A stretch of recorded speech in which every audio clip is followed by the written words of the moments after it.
Hello friends, welcome to all. आज मैं आपके लिए जो वीडियो लेके आ रहा हूँ, देखिए इसमें बात करेंगे हम 4 स्टॉक्स की। बजाज फाइनेंस, एचडीएफसी, एसबीआई और आईसीआईसीआई बैंक।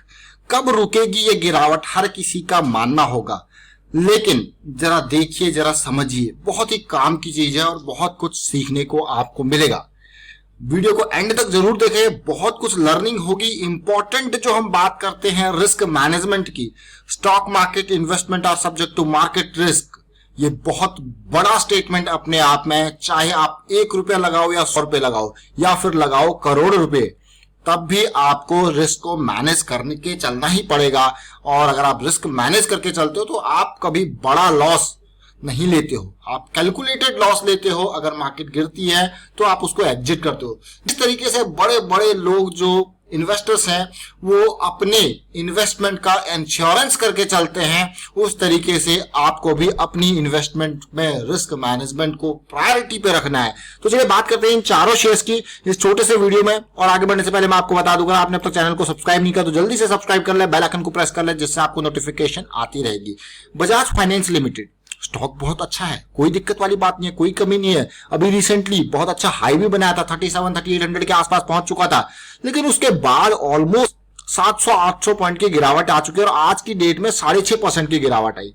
और ऐसी गिरावट में बहुत सारे लोग खरीदने की कोशिश करते हैं, सोचते ही खरीदेंगे शेयर को, लेकिन मैं आपको जिस तरीके से भी टेक्निकल पे लेके चलूंगा वो इंपॉर्टेंट पार्ट आपको बात करेंगे। देखिए, स्टेट बैंक ऑफ इंडिया आज 4% की गिरावट रही और 176 के आसपास का प्राइस इसका देखने को मिला है। साथ के साथ हम बात करेंगे यहाँ पे आईसीआईसीआई बैंक की, जिसमें आज 4% की गिरावट रही और 337 के आसपास प्राइस आ चुका है। उसके बाद हम बात करेंगे यहाँ पे एचडीएफसी के शेयर, आज गिरावट कम थी, 1636 का प्राइस है और अगर ओवरऑल देखा जाए तो 63% की डिलीवरी देखने को मिली है। अब एक एक शेयर को टेक्निकल चार्ट पे मैं आपको लेके जा रहा हूं। बजाज फाइनेंस, सबसे इंपॉर्टेंट बात जो मैं आपको हमेशा कहता हूं कि भाई सबसे पहले तो आप अपना गोल निर्धारित कर लें, आपका गोल क्या है। जब आपका गोल निर्धारित हो जाता है ना कि मुझे करना क्या है, उसके बाद आप अपने कि भैया उसके बाद आप क्या करोगे, भाई गोल के हिसाब से रिस्क मैनेज करने की सोचते हो।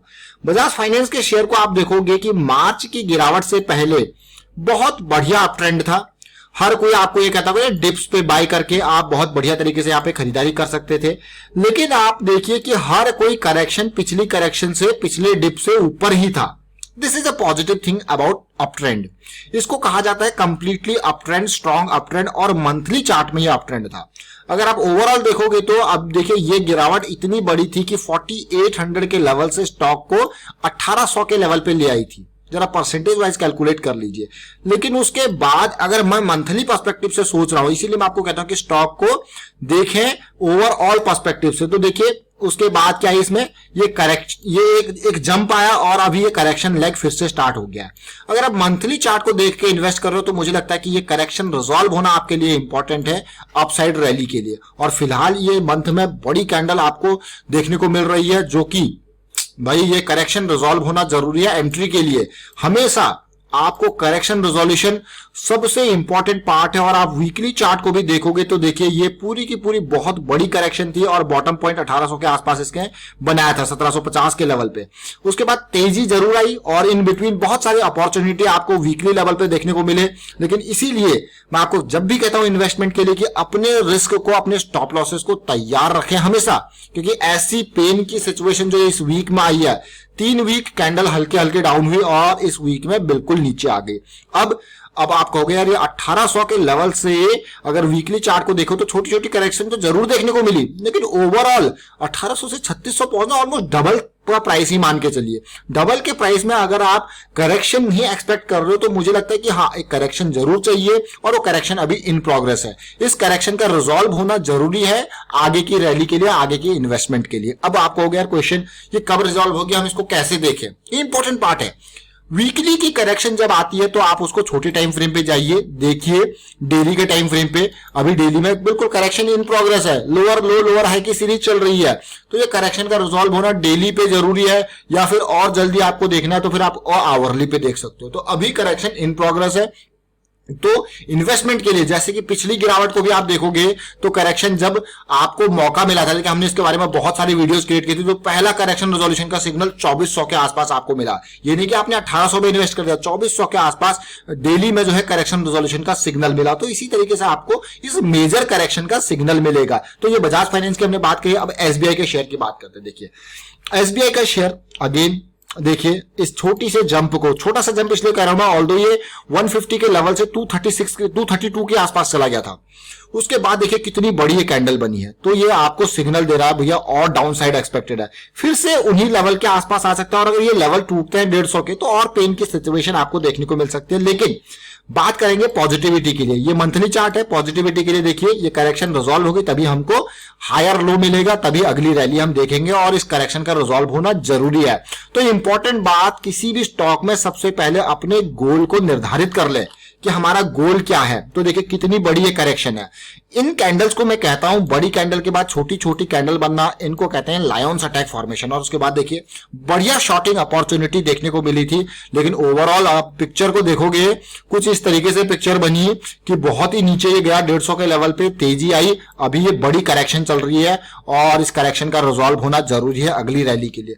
तो कभी भी हो, जो गिरती तलवार होती है ना, उस पर पैर रखने की जरूरत नहीं है। रिजॉल्व होने दीजिए, मौके आपको मिलेंगे। जरूरी नहीं है आपको सस्ते में खरीदना, थोड़ा सा धीरे से खरीद लोगे तो कोई दिक्कत वाली बात नहीं। थोड़ा प्रॉफिट का हिस्सा मिस होता है, लेकिन आपको अपॉर्चुनिटी मिलेगी। आप ऐसा है कि आपको लॉस, आप जब इस तरीके से बाय करते हो ना, देखिए जब आप यहां पे ये आपको देखने को मिलता है कि हाँ भाई करेक्शन रिजॉल्व हो रहा है, तो आपके पास स्टॉप लॉस, आपका सबसे मेजर प्रायोरिटी थिंग क्या होती है, रिस्क मैनेजमेंट। तो ये रिस्क मैनेजमेंट, जैसे ही आप करेक्शन रेजोल्यूशन देखोगे तो आपके पास ये स्टॉप लॉस तैयार हो जाएगा। और इस स्टॉप लॉस का पहले रेडी होना आपके लिए बहुत ही इंपॉर्टेंट है। और आप देख पा रहे हैं यहाँ पे वीकली चार्ट पे कितनी बड़ी करेक्शन है, 230 के लेवल पे 176 के लेवल पे आ चुका है। और परसेंटेज वाइज कैलकुलेट कर लीजिए इस करेक्शन को, देखिए कहां तक, ये 31 अगस्त की जो कैंडल थी बहुत ही खतरनाक बेयरिश एनगल्फिंग पैटर्न बना, और उसके बाद आप देख रहे हो। और ये करेक्शन बहुत डीप करेक्शन है जिसने डेली के को भी बेयरिश क्रॉस में कन्वर्ट कर दिया है। अब मैं आपको लेके चलता हूं यहाँ पे एचडीएफसी के शेयर के ऊपर। अगर आप मेजर फाइनेंशियल स्टॉक्स की तरफ, मैं अभी भी यही कहूंगा कि फाइनेंशियल स्टॉक्स से थोड़ा सा दूरी रहें तो ज्यादा बेटर रहेगा। अगर आपको कहीं पे जाना है तो फार्मा, एफएमसीजी या फिर आईटी सेक्टर, यहां पे जो करेक्शन आएगी ये आपके लिए इंपॉर्टेंट होगी। अगर आप पूरे फाइनेंशियल सेक्टर को उठा ले तो बहुत कम ऐसे शेयर्स होंगे जिन्होंने थोड़ा पॉजिटिविटी दिखाई होगी और वीकली पे बुलिश क्रॉस बनाया होगा। जहां पे वीकली चार्ट में बुलिश क्रॉस बन रहा है ना 2050 EMA का मूविंग एवरेजेस पे, वो बहुत अच्छे सेटअप्स आपको देखने को मिल सकते हैं। वहां पे करेक्शन आपके लिए बहुत इंपॉर्टेंट हो सकती है। देखिए अब 1500 से 1900 की ये रेंज थी, बहुत ही ब्रॉड रेंज थी जिसपे ट्रेड कर रहा था। वापस अभी देखिए पुराना ये लेवल जो जिस तरीके से आपने बैंक निफ्टी में देखा होगा वैसी सिचुएशन यहां पे भी देखने को मिल रही है। और इंपॉर्टेंट बात, जो लोग देखिए इस तरीके से शॉर्टिंग अपॉर्चुनिटी, बड़ी कैंडल छोटी कैंडल लायंस अटैक की फॉर्मेशन, क्या इंपॉर्टेंट, मतलब 1800 समथिंग के नीचे यहाँ पे किस तरीके से आपको शॉर्टिंग अपॉर्चुनिटी मिली, बढ़िया अपॉर्चुनिटी मैं इसको कहता हूं।